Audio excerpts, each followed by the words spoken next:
You guys, welcome to another episode of the 10x Developer Podcast. This is episode 30. Maybe we should throw a party. I mean, 30 30, That's 30 it's weeks. yeah, Yeah, that's crazy. When we started, yeah, we thought like let's see how long we can continue yeah. this. We can do this. Yeah, this Um, 30 weeks. Yeah, well, there's interesting lots thing. happening, right? Yeah.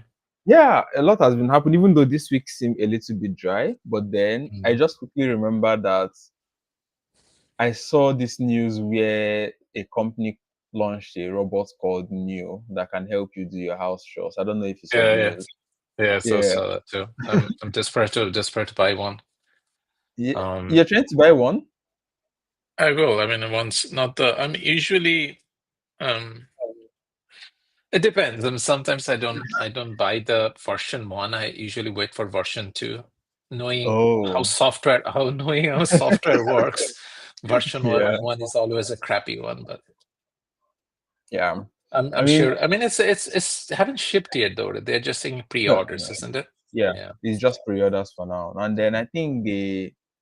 the what fascinates me was that they said I have to pay subscription fee of $500 monthly. And I'm like, what Mm. happens when I don't pay?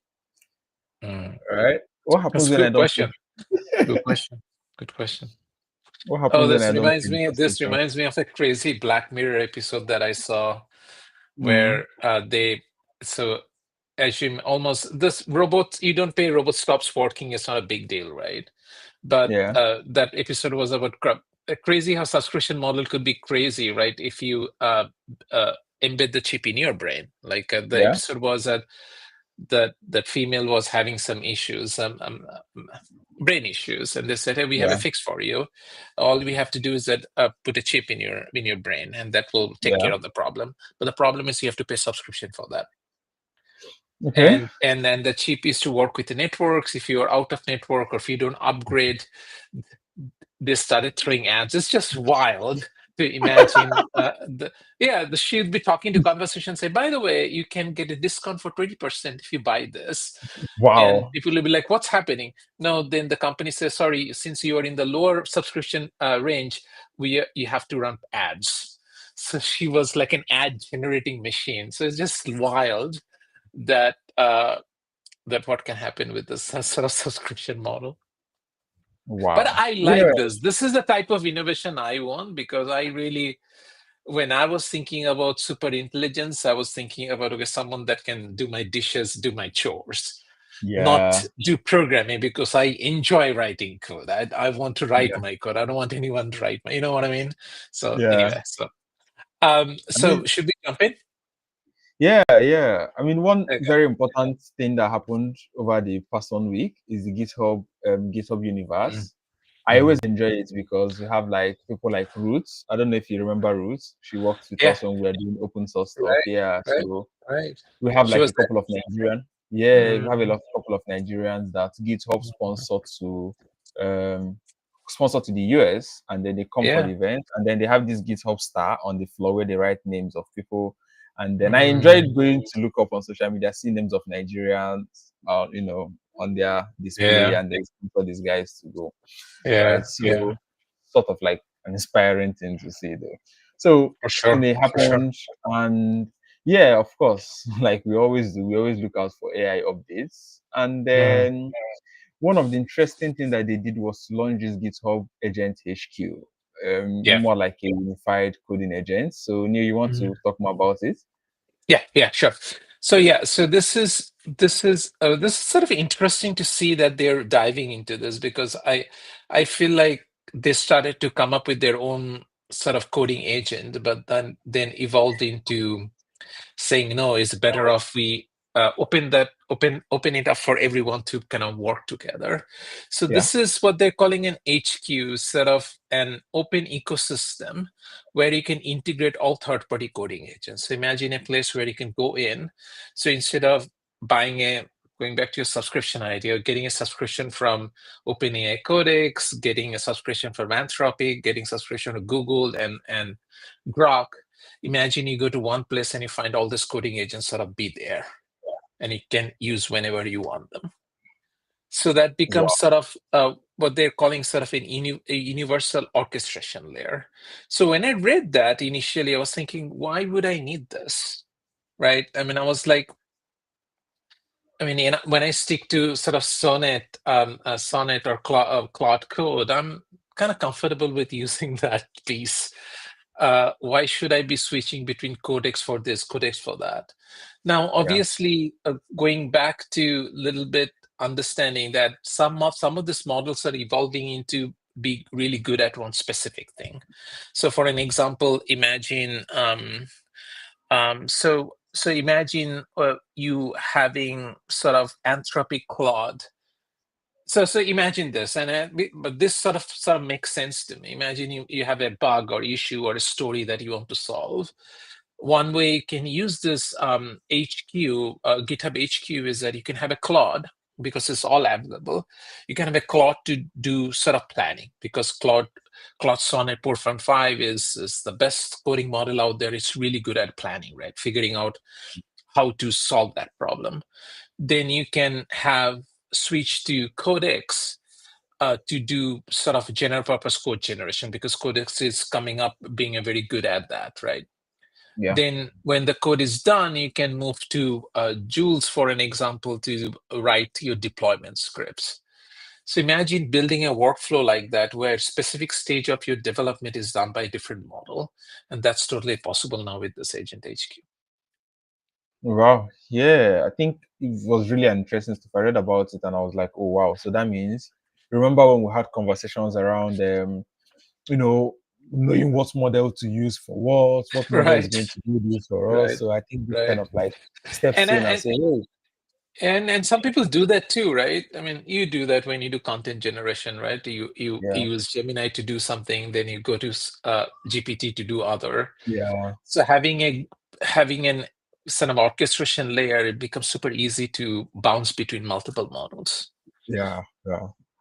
And So I think it's really they an have done, interesting, they have interesting done a thing to bunch of do. other stuff too. And interestingly enough, this is the only sort of big thing I feel like that came out of Universe. I mean, I didn't see much other sort of stories, but they have plan mode now in VS Code, which is good because whenever I use sort of the GitHub Copilot on VS Code, I had to explicitly sort of mention, don't generate code, plan it for me first, plan it for me. With Oh, Claude Code is super easy. You just toggle it to plan mode and it will be in the plan mode. You don't have to say that. It will not do anything unless you give a permission. So yeah, finally, VS Code has a plan mode, which makes the life easier. Then now suppose AGENTS.md, where the workflow that I just mentioned, Claude for planning, Codex for code generation, Jules for deployment scripts, you can sort of encode that in your agents.md file. So bunch of interesting stuff. yeah, yeah. And I think this is already available. I think it is available for people that GitHub Pro, Mm, and then you can access this thing through what they call a mission control dashboard, right? So mhm.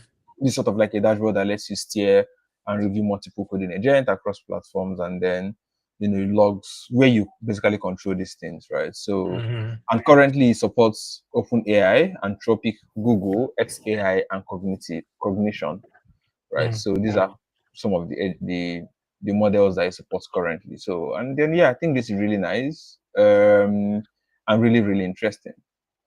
Very, very interesting. I mean, it sounds like something. It is something I want to look at. I want to just check it out, just for checking out Yeah, sake. for sure. I mean, I Yeah, think it also simplifies another thing, subscription for us, right? Instead of getting yeah, 4 or 5 different subscriptions, you if we get just one. through one account. Again, going back to our idea of distribution, GitHub has a tremendous distribution out there. Every Yeah, organization almost uses GitHub Enterprise. So it becomes super easy for companies to also tap into this. yeah, yeah. So also, talking about some of the things that were launched, during the week, I think Cursor 2.0 was launched, Mm. which is I think they released Composer One, right? I think that's what they call it. That's I their think that's what their they own call their model model. now, right? That's their Yeah, own yeah, yeah, model. yeah. Mhm. So a Mm. large coding model composer one, and then a redesigned multi-agent interface. So I think during the week, I don't think I have this story in my list of stories, but I think Windsurf also released their own agents, right? So That's um true. That's true. Yeah, it's funny how yeah, they timed it actually. yeah, so I saw a video where someone did like a benchmark, and the person just put the two agents, gave them the same tasks, and then the speed at which these agents were carrying out these tasks, I was amazed. I mean, I was like, humans are never going to beat this thing, man. The interesting thing about this is that you nailed it. That I think the composer, I think one of the objective is to make it faster, right? Yeah, super fast. Yeah, yeah, Yeah, yeah, super yeah. fast. So the composer, like, I don't know if you're already familiar with Cursor, but if you're not familiar with Cursor, it's like an AI code editor, like its own. It's like an IDE for code, and then they dropped this Cursor 2.0. 2.0. It is their first large in-house coding model, and they called it Composer One, and it is the redesign, and it came with a redesigned multi-agent interface. So and then this is meant to transform the IDE into a full agent orchestrator. Now, which is also very interesting because in the videos that I watched, I also saw that you can switch between agents, right? You can switch Yeah. between multiple agents inside Kusonoun, and then also it now came with like sort of like a built-in browser. Even though it's not like a browser, it was like ChatGPT inbuilt. So you can quickly like Yeah, copy an because error, take screenshot, and then just query it and say, "Oh, why is this happening?" And then everything happening on the same. Yeah, Mhm. No, I think that makes sense though, right? Because if you look at IDs, I'm just brainstorming here. I think it's kind of interesting. In IDs, it's all sort of file system, right? I mean, you pick up a file, you make change, you move to the next file, you make change, right? When yeah, you use this agentic mode, not the old traditional Copilot mode, yeah, you're giving agent the bigger problem. Like this is the problem I want to solve. An agent needs to figure it out how many files to change, right? It will scan the code yeah. base to figure out, okay, based on this, I might have to change this 10 files or 5 files. So that interface is very different than what we used to in the file base. So it sort of makes sense to have Claude code like sort of interface where you just see the overall change happening, not by file, but how it's solving the problem. Yeah, So they yeah, had to come up with a different view for that because agentic view is very different than file-based changes. yeah.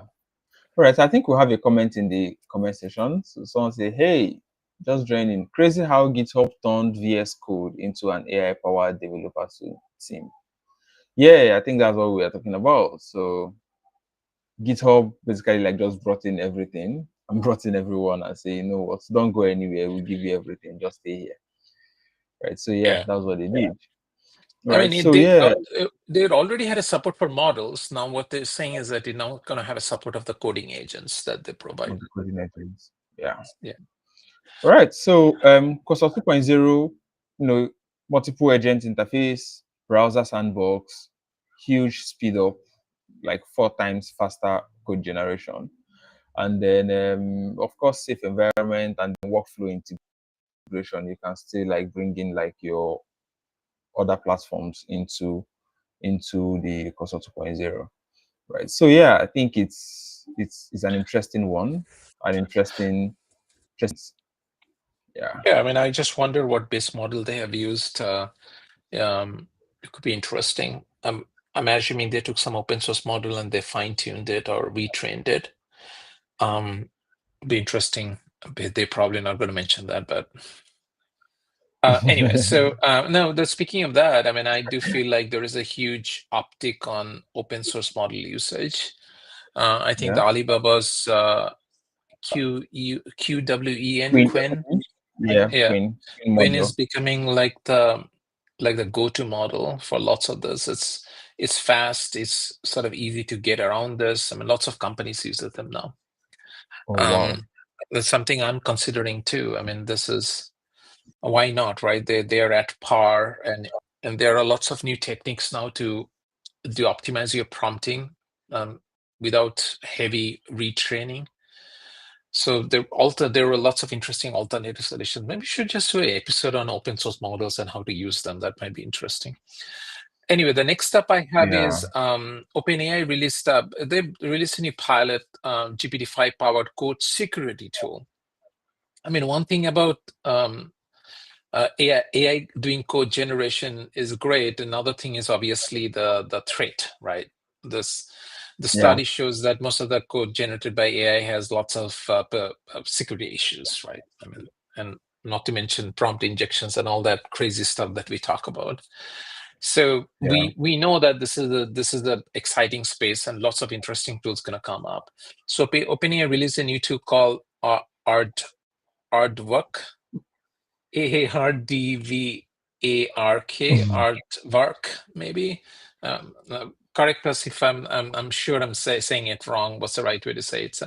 So Aardvark is an AI security agent that thinks like a human researcher. So this I feel like is in a complement to Codex. So you use Codex to do your code generation, then Aardvark could come in and sort of analyze the pull request and figure out what could be potential issues with that code changes. So it's an autonomous AI agent designed to detect, validate, and patch security vulnerabilities in your software code base. This tool is smart enough to sort of scan your whole code base and figure out where you potentially have issues. This is exciting. This is solving a real Yeah. problem, because this is a real issue here. So it can do, obviously, scan the code changes. It can also scan your commits, so potentially you know where that error was introduced. So it's in pilot. I don't know whether everybody has access to it, but they are requesting lots of open source projects, non-commercial open source projects, to apply for that OpenAI. Obviously, they're looking for more projects so that they can train this agent. But that came Oh, out. Let me, right. I'll share, drop So, the link. so let's assume. Uh, I'm thinking if someone wants to get involved with this, like maybe a little bit of how they can get started. If you have an idea, then it's okay. If you don't, is it Uh, like? what do you mean? I mean, so you said they are looking for projects and more people to, get involved so they can be able to train the model. So I was thinking if someone wants to like be part of what they are doing, let's say someone wants to contribute freely, maybe No, a it's not a little hint about contribute. the I think you can, if you're an app, if you want to apply for it. Let me drop the link in here. At the below of this blog, you will see an apply now link. All you okay. have to do is that click that and express your interest that you want to be part of the pilot program. Here is the link. Oh, all right. So guys, check the comment. The link is in the comments. You can also see it on the screen. So yeah. All right. So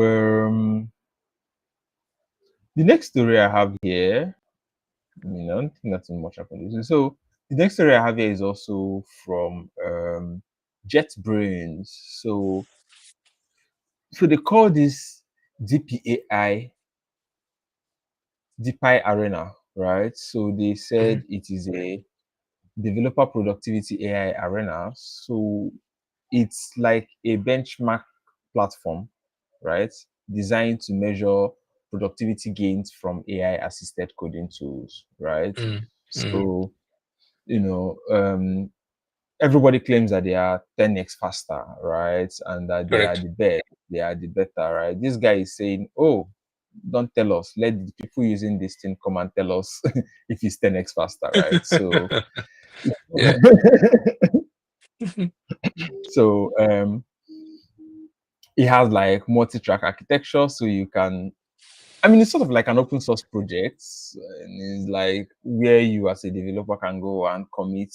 You can give different models, you can assign different tasks to different models, and then take record of how fast they were able to solve it. How better they solve the problem and how better they approach the problem.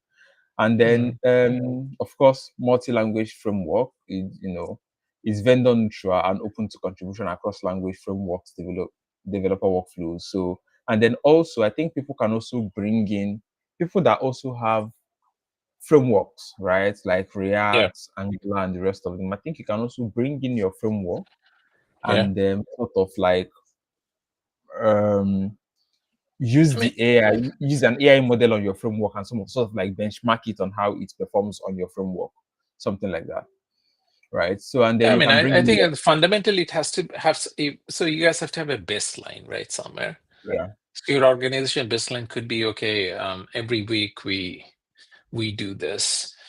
I mean, I'm very, yeah, I'm curious how to do this. I mean, I think, well, you get what you measure, right? So, I yeah, mean, if we measure number of pull requests, I mean, developers are smart. It will just break the stuff into smaller pull requests and generate more pull requests, and it will feel like you are really productive. At the end of the day, yeah, might not be, right?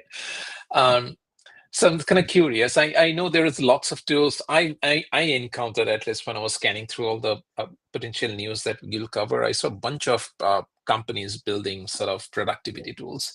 This is becoming apparent because of yeah, all the recent studies from MIT and all that. We covered those stories, right? Like 90% of yeah, companies not getting ROIs from AI or something. There was a post in New Yorker too yeah, recently. The AI productivity, is it really productive? People are companies getting?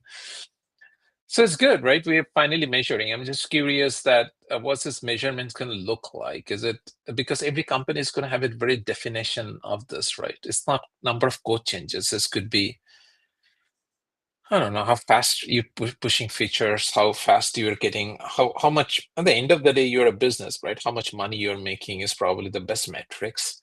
yeah. So sort of I interesting. think that's why they are saying people should come in and tell them, oh, this is what is called, and Yeah, this is what I yeah, measured it against, right? So you yeah, can say, yeah, oh, yeah. I measured it against this, and it's called this, Yeah. So just I feel so, like another aspect we should definitely consider that, I mean, we sort of established the protocol saying for foreseeable future, I mean, before AGI comes in, nobody knows what's going to happen. We're going to be coexisting with AI agents, right? I mean, nobody's thinking of replacing their whole software engineering team and replacing with AI agents because they're going to yeah. be dumb.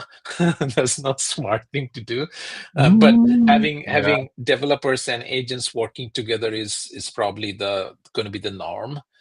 Um, yeah, and I did post about this too. I mean, I think it's very important to have any of this productivity metrics tools also consider the aspect of human developers.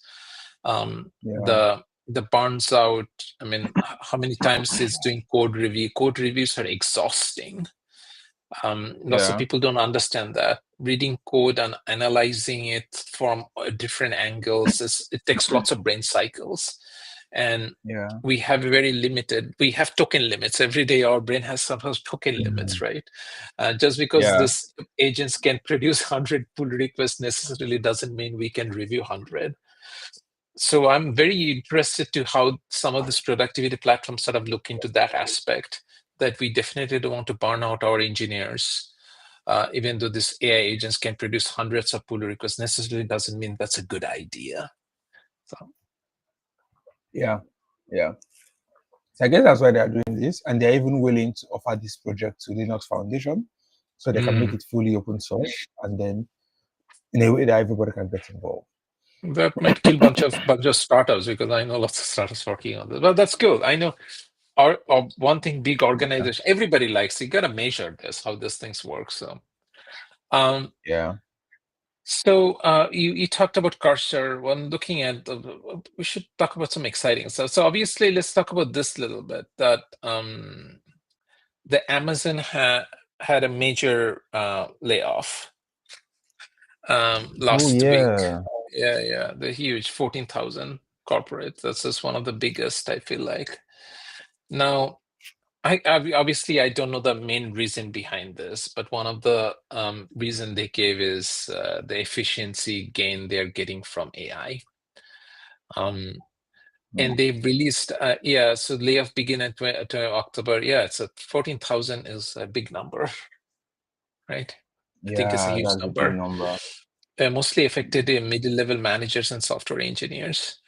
It's interesting to see that there was software engineers was part of the layoff. You'd expect they would be hiring more engineers to scale, but levels from 5 to 7. So I'm assuming these are sort of junior or mid-level, maybe. Yeah, mid level.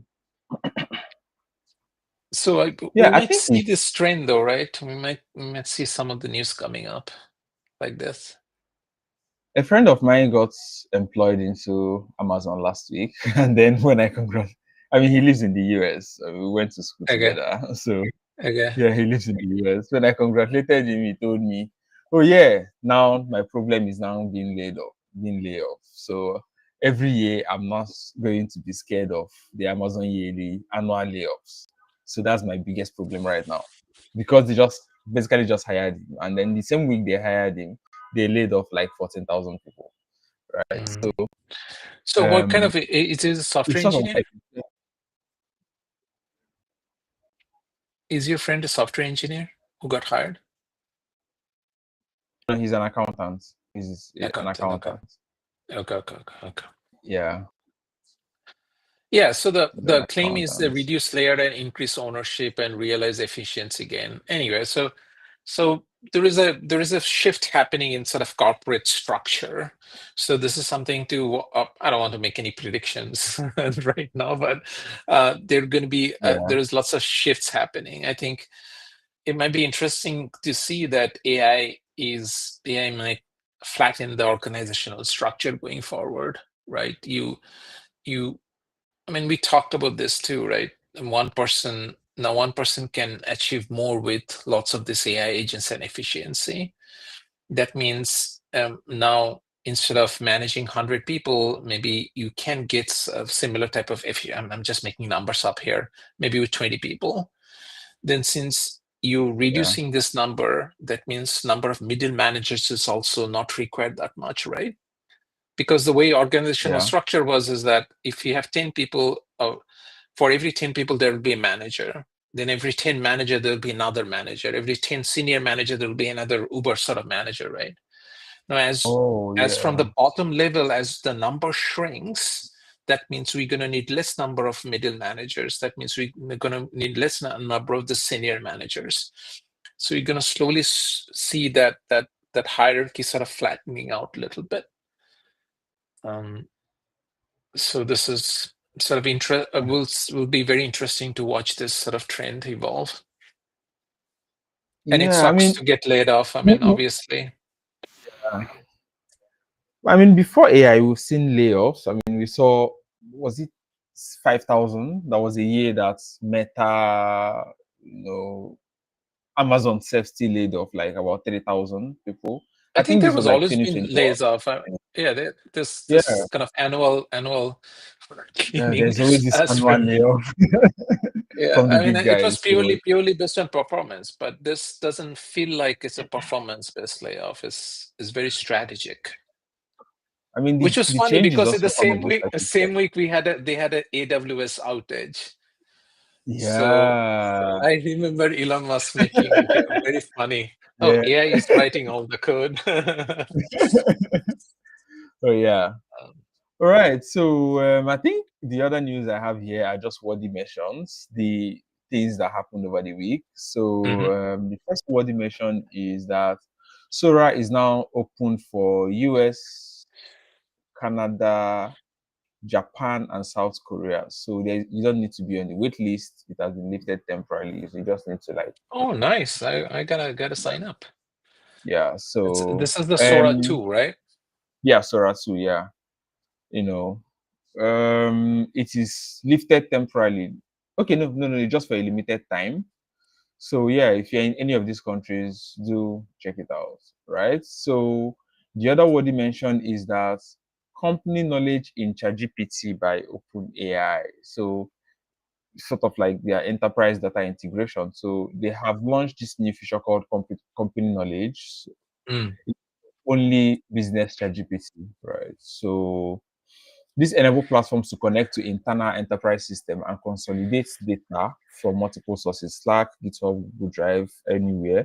And then mm. you can always query these things with natural language. So Yeah. another guy that has come to KRAG, right? But yeah, here we are. So so Nice. Nicely done. every week they are trying to kill Rag, but Yeah, Rug is dead. Rag is Uh, dead. Yeah. So yeah. But now we have this, yeah. This makes Yeah, so I much mean, sense. I mean, last week it was Claude Learn, right? Last week it was, some Cloud skills. Cloud Claude skills. skills, right? Last week, this week is ChatGPT knowledge, right? Some time ago we thought it was MCP, so they always try to kill Rag, poor guy, right?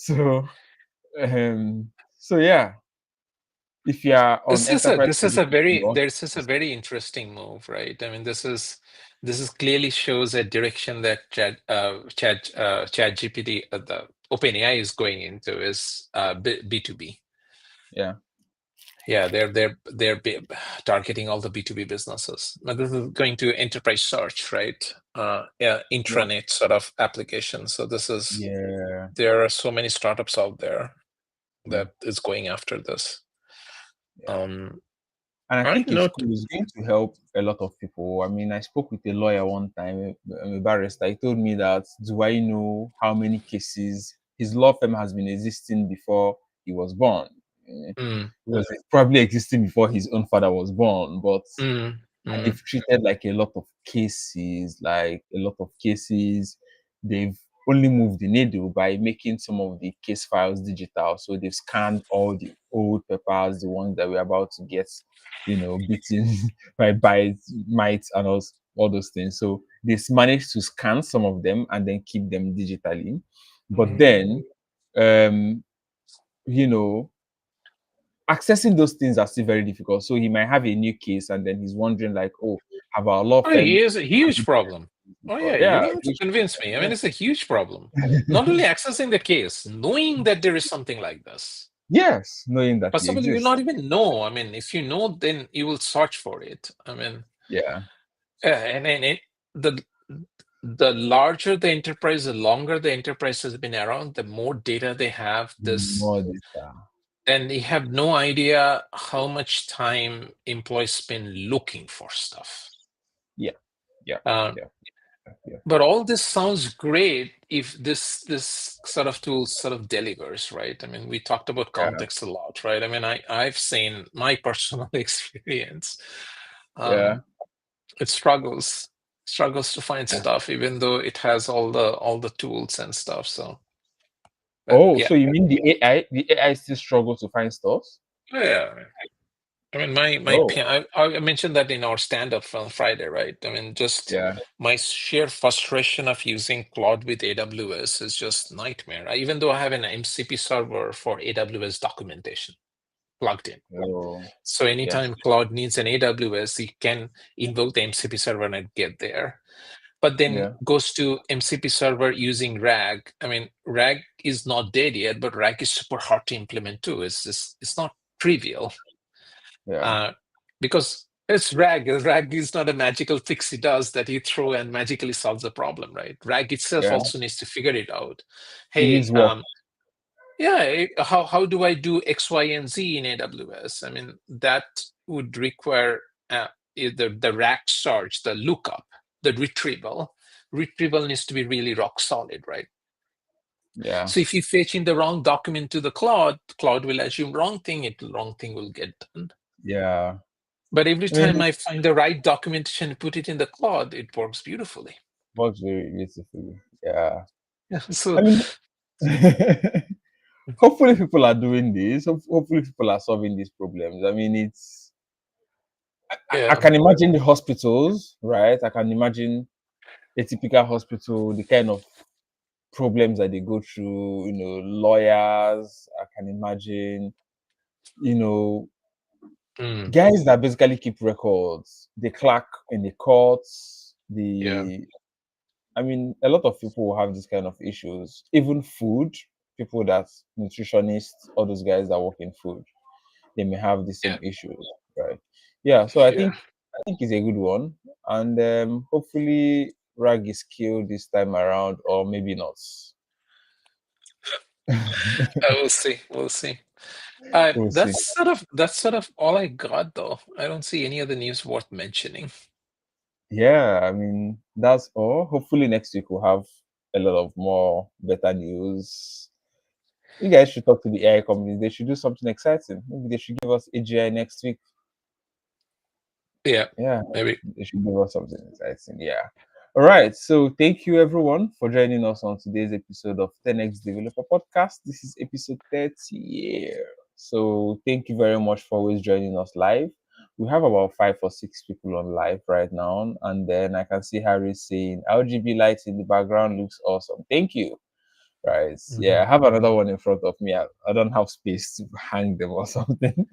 You should So wear one. maybe I should. All right. So thank you very All much for right, take joining care, us. If you guys. are watching this later, thank you so much. Yeah.